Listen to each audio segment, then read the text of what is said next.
Welcome to the Aerospace Executive Podcast, featuring in-depth conversations with executives, leaders, influencers, and journalists in this dynamic, high-stakes industry. Hosted by Craig Picken, founder of North Star Group, the boutique executive search firm for the aerospace industry. You'll learn how top aerospace executives are developing their people, competing for talent, overcoming challenges, and adjusting to industry trends to drive growth and profits. And now, let's join your host, Craig Picken. Today we are talking aftermarket and blockchain with Eldon Thomas, co-founder of Jet Data and Velo Aviation. Eldon comes to the industry with a wealth of knowledge, starting with Boston Consulting Group, Aviation Assurance, and now in his current roles where he's been raising capital to take the aftermarket parts industry to the next level. Hey, Eldon, how are you? I'm good. So all is good in San Diego? The sun is now shining after a rainy weekend? The sun is out and life is good down in San Diego. So we're enjoying the extra sunshine with a time change, so all is good. So good. So let's start with Velo Aviation, and then roll Jet Data into it. Tell me what you guys are up to. Sure. Well, it's interesting. I don't really come from an aviation background. I spent a lot of time in corporate America doing finance and working with manufacturing and technology companies. Came to aviation relatively late. Worked with a company, Aviation Assurance, here in Southern California, and got introduced to the surplus parts business, and ended up founding a company, Velo Aviation, with a co-founder, and been doing that since 2012. So during that process, I think we discovered a crazy industry with a lot of inefficiencies and a lot of brokers kind of involved in the business. And that really kind of resonated with my background in finance and other industries, questioning why is that the case? Why is the supply chain side of aviation so behind technically, and also behind from a market perspective of most other industries? And that really is the genesis of Jet Data. We decided that we wanted to do something about it and really see if we can't change the transparency, the information that's used in the supply chain for aviation. And Jet Data is our answer. Sharing information across the industry and also utilizing blockchain for tracking and bringing transparency to the supply chain. So you were telling me with Velo and now Jet Data, you've got some pretty good. I mean, you've made some pretty good inroads with the airlines, and you've gotten them talking to some degree, and you've put some process in place to help those guys out. How is all that working? Tell us what you can about how you guys are moving forward. Certainly, to bring some sanity to an insane market. Well, the fun thing is with Velo, I got to travel around the world and spend a lot of time with different airlines and major MROs and literally walk their warehouses with them, walk through their processes, and look at their books and just talk about some of the challenges and struggles, right? And I think that started a conversation with a few major MROs and airlines of why they didn't share information about transactions for purchases and also transactions for repairs to get a better sense of the market, to get a sense of what is the real value of a part out there and what is kind of the volume and transactional history of a part. And I think after the initial hesitation of sharing information that made everybody nervous, and a few assurances that it can be kept private, it can be kept secure, we started, we built a product and we started having different major companies share information.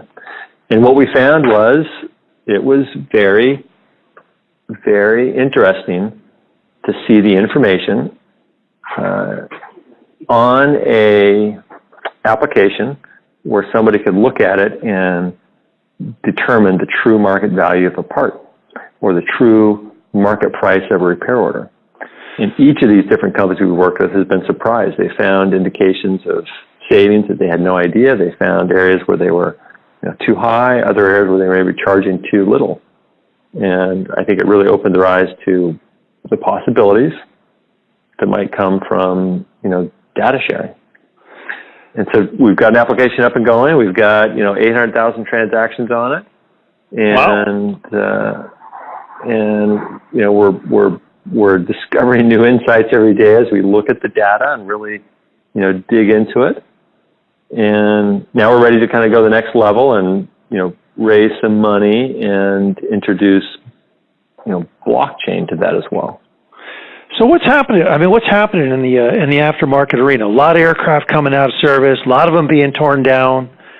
I know that I know from personal experience, a lot of the OEMs are crying, that's hurting their aftermarket business. But on the flip side, you've got a lot of crafty private equity people coming in and throwing a lot of money at mid-life aircraft, either for release or teardown. What's happening in the whole parts industry in your opinion? Yeah, from my perspective, right, what we see is we continue to see growth in aftermarket parts. First, I think there's a lot of airlines that are just starting to accept serviceable and overhauled parts, especially when you get over to Asia and the Middle East. They're relatively newer fleets. They're just starting to introduce these aftermarket parts into their systems. In addition, with the low gas prices, you saw a lot of aircraft that they thought they were going to retire not get retired. So it feels consistent. It feels as growth is continuing. There certainly have been some, ups and downs with, we tend to have this burst of aircraft being torn down and then it'll slow down. Prices might recover a little bit and another burst that comes along. But it feels like it's stabilizing a little bit now and it's growing. More aircraft fly. The average age of the aircraft get older. The demand for surplus parts continues. The OEMs, go ahead. Go ahead. Talk about the OEMs. Yeah, it's interesting. I just read an article that GE, the Aviation Group, just announced their financials, and I think they've got 60% of or more of their revenue is now coming from services, aftermarket services, versus selling new engines. Right? It's fascinating that they are driving more revenue on the aftermarket side than they are from selling new engines. Yeah, it's crazy. And a real good friend of mine. A real good friend of mine up at GE was. I think he was like, it's almost like taking candy from a baby in a lot of ways. Our engines are so reliable. We try to get them on power by hour on day one, but they're so reliable that they don't break. So we're able to collect. We're allowed to collect hourlies throughout the lifespan of the engine, and then they're becoming more and more reliable. As they become more and more reliable, we're making more and more money off of them. You guys seeing that, or what's your thoughts there? At the engine level, I think you're seeing certainly a lot of that. Rolls-Royce, I think, was the first really to drive this with their Total Care. GE is moving certainly in that direction. United Technologies and Rockwell, it's going to be an interesting, or Intertrade, that's going to be an interesting to watch what happens there.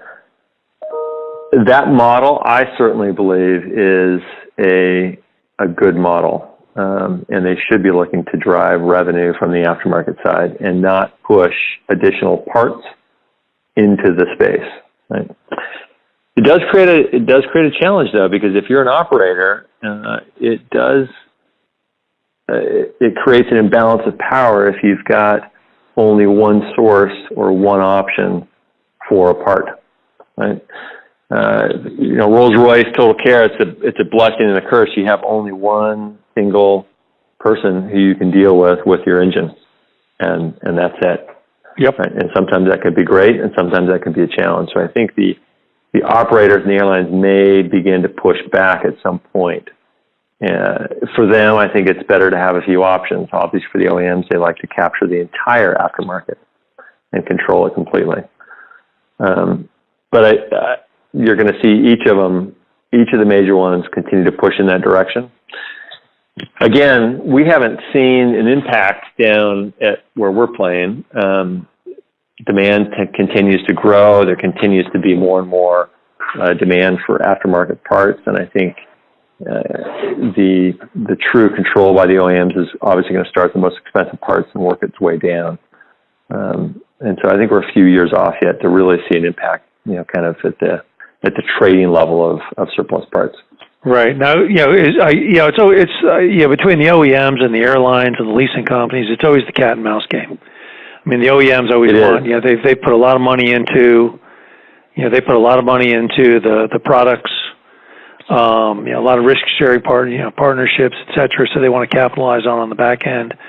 But ultimately, the airlines and the leasing companies all want it for the price that makes sense to their balance sheets. So, I think it's always going to be a game of one-up, who can get what out of whom. Am I correct? Absolutely, and I think this is where we come at with our solution of jet data and data sharing, which is, as an operator, the airline industry is so unique. It's you've got the global need for parts. It's unpredictable, the demand for these parts.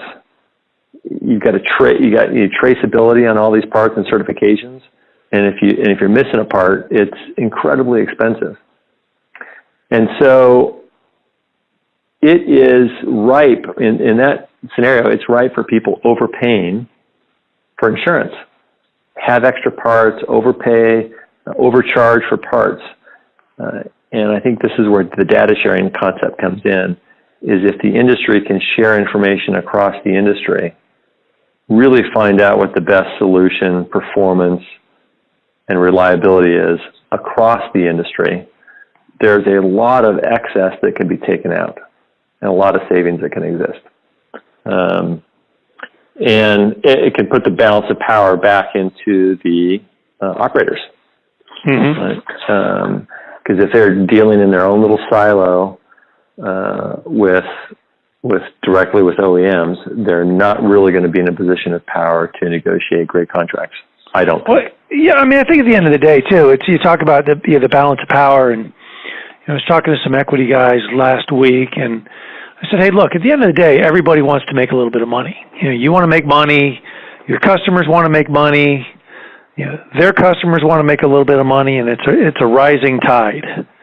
So, sharing information helps everybody. One guy doesn't get a monopoly, the other guy doesn't get, isn't continually overpaying, or vice versa. One guy isn't continually underpaying at the expense of the other person. So maybe, but let's talk about this is what really fascinated me. I've heard a couple people talk about blockchain, and now you're actively in it, and Jet Data is, you've got some VC funding, and you're putting that into the mix. Talk about blockchain as a theory, and then how it plays to the parts side of the house. Blockchain certainly, I think, is getting a bit of a bad rap because of Bitcoin and the tokens, the coin, environment that is, it's received a lot of hype, but it's also been, pretty erratic and attracted some unsavory characters. But the underlying technology, the technology behind things like Bitcoin, blockchain, is very simply a very secure database that is very, very difficult to hack, very, very difficult to misuse. And at the simplest level, there's certainly a need in aviation for a database that everybody can trust and believe in, that has the information regarding all the different parts and airframes and engines in the industry. You can imagine what a different world this would be if every operator, supplier, OEM, parts broker out there could look and see how many IDGs or how many starters are actually in the market, and how many are certified, ready to go, how many are on wing right now, how many are in the repair cycle right now. I think that would dramatically change how everybody reacted and dealt with that marketplace if that information was open. If I could actually look up a part and find out, is it on wing, is it off on wing, is it certified, not certified, and a distributed database like blockchain allows that to happen, and it's going to happen. I think certainly in supply chain scenarios, I think there's a consensus across the industry outside of aviation that really the first killer app is going to be tracking information and assets in supply chain. And I think aviation is going to be one of the great examples of how this technology really transforms an industry.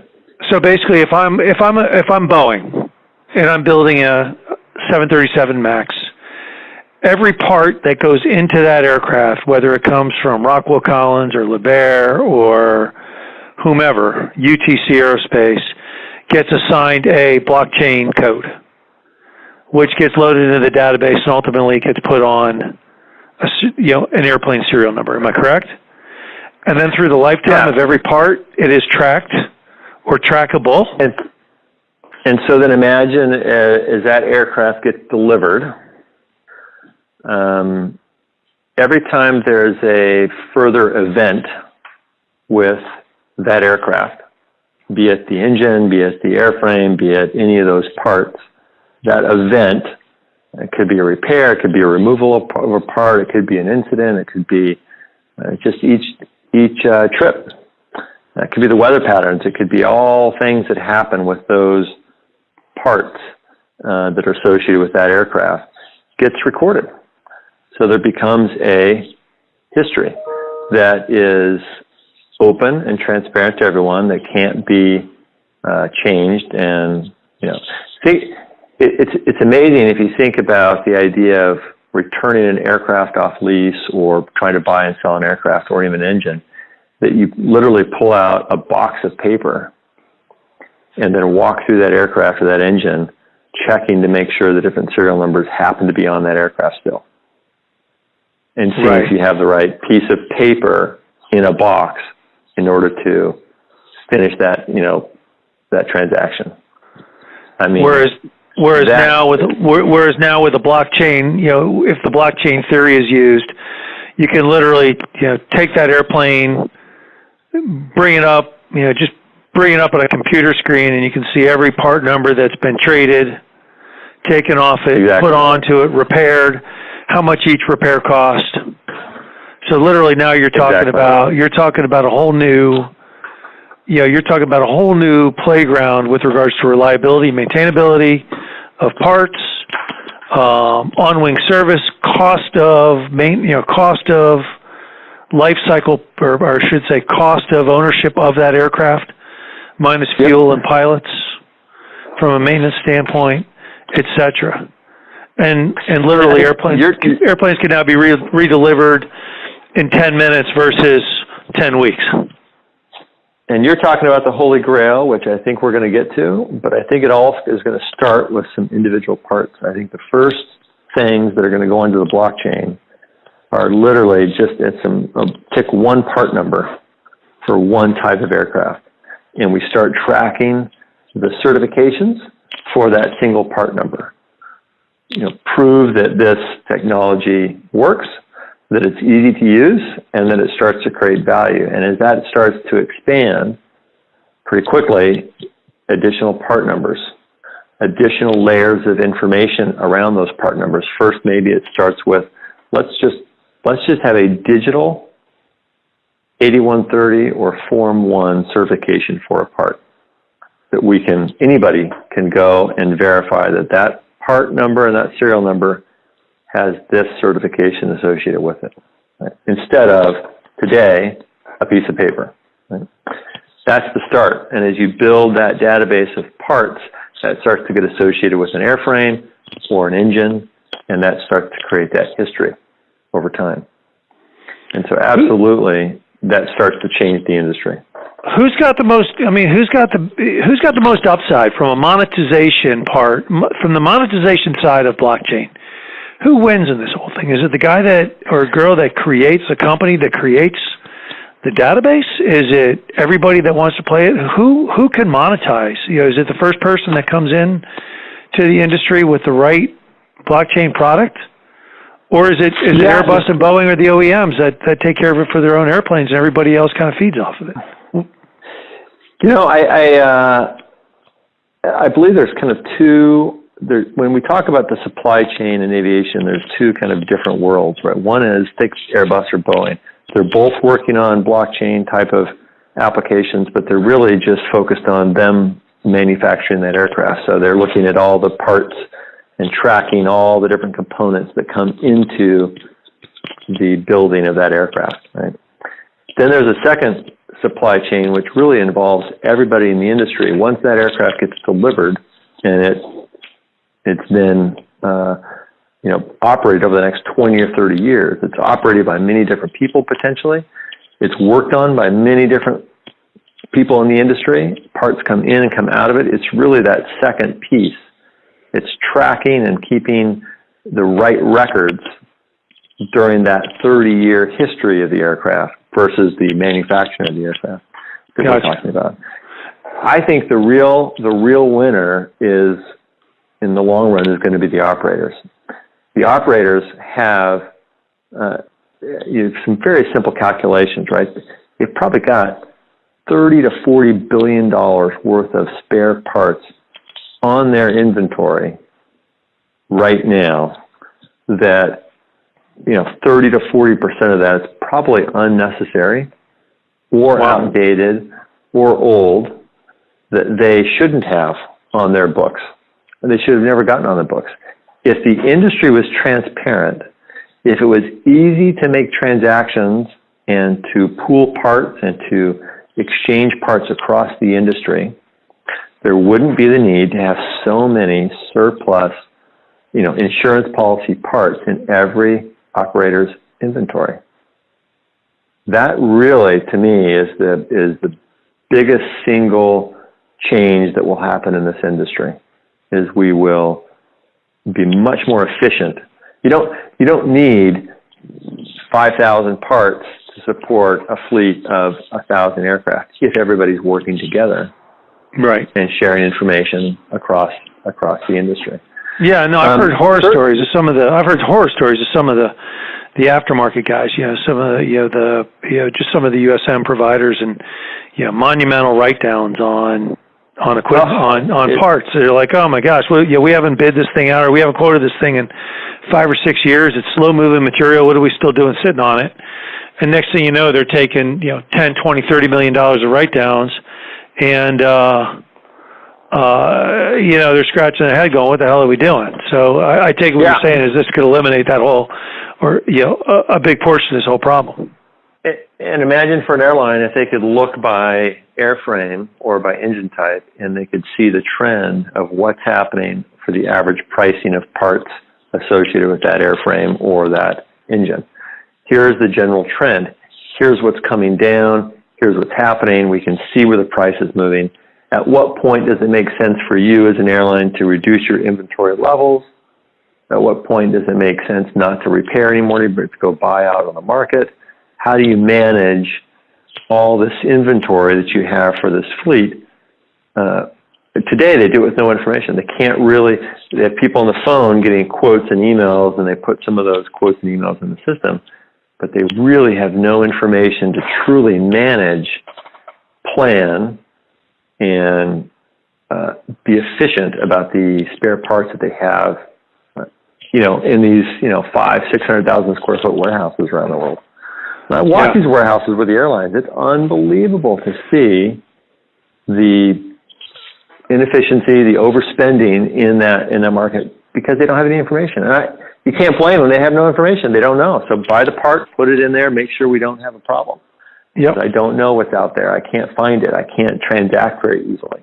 Yeah, no, I can't imagine. I can't imagine the inefficiency. You got your buyers out there, and they're calling, GA Telesis and you guys and VAS Aero and ITS and some of the other companies out there. Not to mention the OEM, just hunting down a single part number, which may or may not be easy to find, and then praying that they can get it there in 48 hours to take care of an AOG airplane. We've done 21st century. We've done a couple studies with a couple different airlines, and we track 75 different kind of emails, phone calls, communication loops in a typical part that costs $10,000 and above. Mm-hmm. There's about 75 different emails and communications generated for each purchase. It's unbelievable because there's lack of information. You have to go out there, you have to get some bids, and you have to get these RFQs, and that generates its whole life of communication trail that happens. But it's expensive, and it's time-consuming. And it's why you overspend, and it's why you take out an insurance policy of, let's put 3 extra parts in our warehouse, right? Because it's just hard to deal with. And then I'm going to get stuck with that because I'm going to hold on to it for 10 years and never think about it again. And now it's worth nothing. Yeah. Now, are we just? Is aviation just so far behind? Are we just so archaic in our thoughts? I mean, you think about Amazon. Well, go ahead. We have a really unique situation, like I mentioned, which is these spare parts. Typically, when you think about inventory, it's inventory that's going to go into a product that gets delivered and you sell, right? So you can do just-in-time inventory. You can really manage that carefully. But we have spare parts, highly unpredictable demand for these spare parts. I just don't know when I may or may not need them. The global aspect puts in customs fees and issues. Where do you locate these parts? When, where, how? It adds a tremendous amount of uncertainty and unpredictability, especially if you're a smaller airline, right? Yeah. That makes this industry very different, I think, from a lot of other industries when you think about spare parts. And then you add, if you miss on a spare part and the aircraft is AOG, that cost, is significant and dramatic, and the disruption across the entire, operations can be huge, right? So, yeah, I think in general we have just said, err on the side of caution, buy extra, and we try to do some analytics, but we just don't have the information because each airline operator is kind of a silo unto itself. Right. And what we need is I need to see all 2,000 737 NGs, right? Across, I don't care which operator. I want to see all that information. And I want to see all the parts and all the reliability across that entire fleet. And then we can make some pretty good decisions as an industry. But each individual operator, it's really going to be flying in the dark with their limited amount of information. Yeah, no, I hear you. I mean, so with regards to blockchain, it sounds like the airlines are really going to drive it. They want to see it just for ease of operations and cost. The OEMs probably want to see it because it helps them build either better parts or help their demand. Their demand, matching demand. Yeah. Who's out there? Who doesn't want to see? Is there anybody out there that's like, hey, look, man, I'm just happy. I'm just happy with status quo. Is it the brokers, or do you think that this rises a tide for everybody? Yeah, I think brokers, certainly it's an issue. It's an issue, right? Because it's going to make the industry more efficient, and it's going to reduce those extra margins of, when parts trade hands 3 or 4 times before it gets to an operator. It's going to really impact that. And I think for OEMs as well, it's going to really force the issue for OEMs to move in a direction of providing aftermarket services rather than trying to push additional parts into the inventory. So in some respects, it's going to be painful for the OEMs. And I think they don't gain when there's transparency of information in their current business models. Right? They really need to move to more of a service model and make that their focus. So I think there are a couple parties that are going to resist this. The biggest challenge in blockchain is going to be you need an independent third party. So if one big manufacturer or one big airline or one big MRO tries to lead the charge, I think there's going to be a fair amount of mistrust or uncertainty in the industry. It's going to need to be an independent third party, I believe, to get the ball rolling and get started. That brings up a great point. So with let's just talk about some of the cryptocurrencies. Bitcoin, for instance. Nobody really knows who invented Bitcoin. It's just there. They don't. It's still a mystery. So all of a sudden now we're talking about a highly regulated industry, be it FAA or EASA or CAC or whatever. You're talking about highly regulated industries, and we're saying, let's go blockchain. Who becomes the governing? Who do you think becomes the governing authority, and what's ground zero? I mean, you're looking at it from a business perspective and sort of your own in your own four walls. Where does it start? We're certainly making an effort to be one of those key people who get this started with, and like I said, come with one part. Let's start there and let's build to that. But there's two different types of blockchains out there in the world. One is kind of a public blockchain, and that's Bitcoin's a good example of that. We have no idea who started it. Everybody's really anonymous on there, and it certainly has its purpose. But in our world of aviation, where we have safety and we have regulatory issues, we would be using what's called a permission blockchain or a private blockchain, which means in order to get onto the blockchain or to access the blockchain, you need to be credentialed. So we need to know who you are. We need to know that you're a mechanic that's certified that works for United Airlines, or we need to know that you're a FAA repair station based in Singapore, and you're the lead inspector of that facility. We need to know who you are. And I think that changes and makes a lot of things a little bit easier in our world, because we're going to have a private blockchain. Aviation's going to have a private blockchain where everyone's identified up front. Their transactions and what happens is open for anybody on that blockchain to see. That's the magic of a blockchain. But we'll know who's doing it, and we'll keep track of who's doing it. And I think that's the big difference between something like Bitcoin and what we'll see in aviation. Is we'll see a private or permissioned blockchain. So how is it monetized? Is it like the real estate MLS system where every realtor in the world basically pays a couple $100 a month or whatever it is to be on it? And whoever controls it collects the cash? I think the controlling it is going to be difficult, because it's going to be an open, within the aviation community, those who are in that community can get in and operate and work on it. But I think of it more like a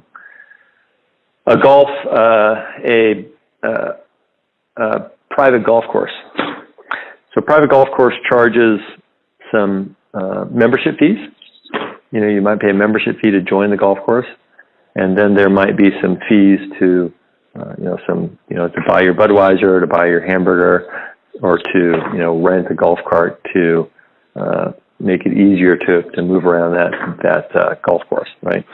And as more people join that golf course, the overall value of that membership kind of goes up, because we've added a clubhouse, we have more members, and so there's value created for everybody who's a part of that golf course as those membership fees become more valuable. And I think of that very similar to the idea of a blockchain for aviation. The value really is in that network of information, that database of information. As we have information on one single part, there's certainly some value for some key people involved with that part. But the value grows as we add additional parts and as we add additional layers of information and history on each of those parts. Till some point, you're going to have an extremely valuable network or database that can handle very sophisticated analytics to allow real optimization and efficiency in this industry. And as we get to that point and more parts and companies are involved and on that network, that value certainly grows dramatically. And the value exchange really starts to happen, hey, to get onto that network, you need to be credentialed, you need to, have certain data formats, you need to kind of adhere to certain protocols, and there will be companies, hopefully like Jet Data, who can help you do that for a fee. But once you're on that network transacting, it's really the value goes to all those that are on the network, right? And the monetization really happens between parties on the network, not with a third party. There aren't really fees for a transaction or fees for activities that happen to somebody like a Jet Data. Right? I got you. We're helping set it up and onboard them. Yeah. So so how's your model? How's your model working? I mean, you're out there. You're up. You start up, and we're out building. Building the technology that's needed to have this private blockchain. And we're in the world of blockchain. There's kind of you think of two ways to interact with a blockchain. One is you can interact it like a programmer does. So it's a little tricky. You can do it. Anybody can do it. But it's kind of like the old green screen, and you kind of need to know what you're doing. Or you can interact with the blockchain with an application or an interface in some way. We hope to provide an interface to deal with the blockchain to make it a little bit simpler, a little bit easier. We hope to provide credentialing type services to entities and individuals to get access to this private blockchain. And, we see our revenue or fees coming from those types of credentialing or application activities, or, providing a tool to allow analytics, right? You can do your own analytics yourself if you'd like, or hopefully we've got a tool that makes it that much easier, much more straightforward, and you're willing to pay a little bit for that. The Linux community out there is a good example. It's an open source programming language. It's very popular. Many people have used it. It's free. Right. And yet there's a lot of companies out there who provide services and help and different applications around Linux that charge for that, even though the core application of Linux is free. And we view that as a similar model to what you'll see in blockchain, in aviation, is that core database will be free. Gotcha. Yeah, a lot of the avionics manufacturers are talking about, the coding for avionics is about ready to go open source. A lot of folks are talking about open source, and you're like, well, wait a minute, how does Honeywell and Rockwell and Astronautics and all those guys, how do they make money if their code is no longer, sort of proprietary? But at the end of the day, I guess there's multiple ways to make money in that whole. There is. In that there's plenty of business models, but no, that's So blockchain is a relatively new technology. It's very new. Coding. I mean, you got people that can go code it. That's probably the single biggest challenge, right? Is that we have a lot of great coders in the world, but who know little to nothing about blockchain, right? So there's a big shortage in talent. Now, luckily, there's a lot of transferable skills from a traditional, full stack engineer to blockchain, and it's just a matter of getting up to speed. And it's attracting more and more people every day into that world. But it's a challenge. It's a challenge because you can't just wake up one day and say, I'm going to code in blockchain. You really need to, get up to speed and get trained and learn about the technology. So that is one big challenge. How long before the future is here? I mean, we're talking, we're kind of talking about futuristic. I was talking to some fellows at Sikorsky Helicopters a couple of years ago, and they were saying, hey, look, the technology is there to create very predictive supply chains. How long before the future is here? I think it's going to be quicker than we think. There is one application out there in supply chain that we see that is up, that's running, and is creating value right now. It's a company called Everledger with diamonds. They track diamonds and provide a unique identifier to a diamond, and can track it all the way from the source, mine, to the final person that's been sold, and it can kind of track blood money. That's the first real application in supply chain, blockchain that's up, that's running, and providing value today. And it's a great example that it might be closer than we think at a limited scale. Getting to, what we talked about, that holy grail of, we know everything about an aircraft. We know every part. We know the engine. We know everything. The history of that aircraft for the last 20 years. Anything and everything that's happened to that is all digital. I think we're, probably 10, 15 years away from achieving that vision. And along the way, we'll start picking off a part at a time, a platform at a time, an engine at a time, and it will continue to grow. But I think you'll see some applications, end of 2018. I think you could see some limited applications up and running on blockchain in aviation. How many players like you guys are out? I mean, you talk about jet data, and I know Boeing, Airbus are striving for it. Is the market is it gonna be a lot of players coming in quick, or is it going to be just a few players making the market as a whole? It's a great question. We certainly see a lot of people studying it and talking about it. I think we're the first ones who've come out and said we're going to actually launch an application for this kind of specific use case.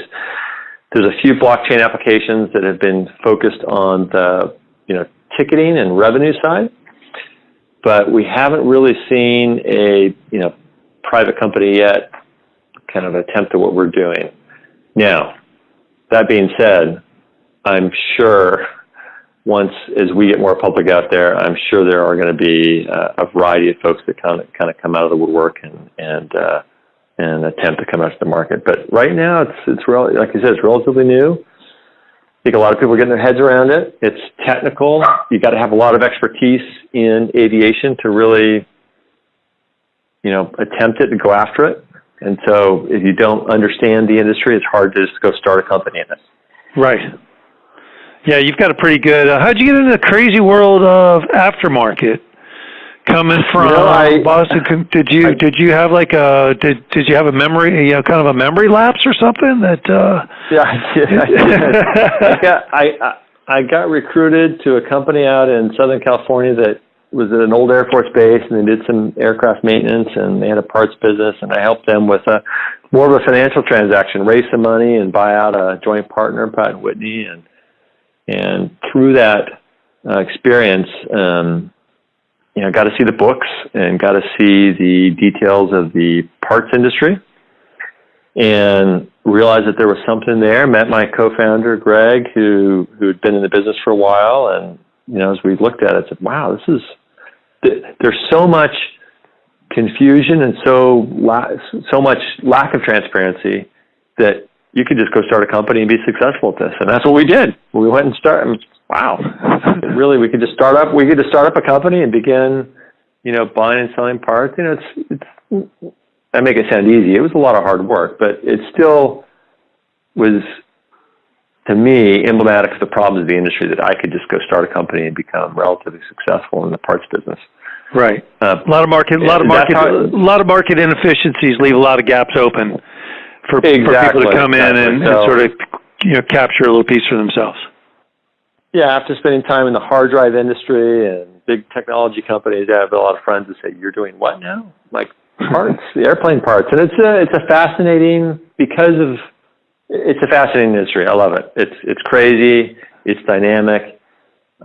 There's going to be a lot of change in the coming years, and for that reason, it's fun. it's fascinating. I think for a guy who likes information, data, and analytics like me, there's a lot of opportunity for things to change and to develop, and so that's been really fun. Where are we all going from here? Are you bullish on the whole market? Yeah. How do you feel about the industry as a whole? Where's the biggest challenge for you guys? I'm bullish, but I do believe there's going to be a lot of change. I think for too long there's not been good information on this side, and I think once on the supply chain side, on that MRO side, once the information gets out there and the transparency happens, I think you're going to see a lot of changes in business models. The idea of pooling parts and exchanging parts, the ownership, private equity ownership of assets, which is really hard right now, I think becomes much easier when it's very transparent and open. And I think that's when you get to see business models change. Ownership of assets, becomes much easier to monetize or to allow others into who may not be, aviation experts. And I think we could see a lot of change. I think, we're in for a wild and crazy 10 years, but I love change. I think that's good. If I'm a broker, you better get ready. And if I'm an OEM, you better make sure you've got a great aftermarket business. In services, right? Because I think those two businesses will change significantly in the future. How do people get a hold of you over at Jet Data? Email me. That's the best way. We're at jetdata.com. GoJetData.com, or I'm at Eldon at GoJetData.com. And we'd love to talk to anybody who's interested or just wants to talk about blockchain or the industry. We'd love to talk, and we always seem to learn something. Everybody we talk to. Eldon at GoJetData.com. That's it. Awesome. Hey, we've enjoyed it today. Thank you for making some time to talk about this, and I'll look forward to having you back, because I think there's a lot of. I think we're just breaking the surface on this, to be honest with you. So I'm going to look forward to having you back in a couple of months to hear about your progress. Well, Craig, thank you. And I hope to have lots to tell you in a few months. Awesome. Look forward to it.